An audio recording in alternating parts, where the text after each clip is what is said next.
Nederland, Hester Rider, salah satu komunitas pecinta motor skuter tua yakni Vespa.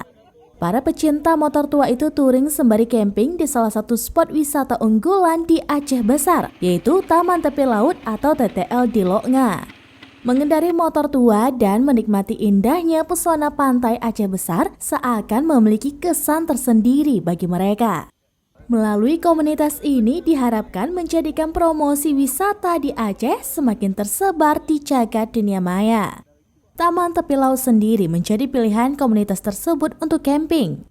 Selain memiliki pemandangan sunset yang indah, di sana juga disediakan lokasi camping bagi komunitas maupun keluarga.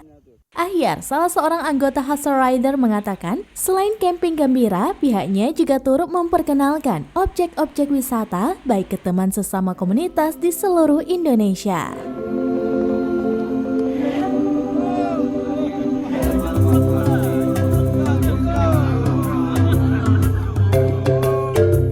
Dari komunitas Hester Rider hari ini kesempatannya itu camping di Taman Tepi Laut di Loknga. Jadi kami sini selain camping gembira, kami juga silaturahmi lah sesama anggota, juga turut nantinya mengenalkan objek-objek wisata yang ada di Aceh.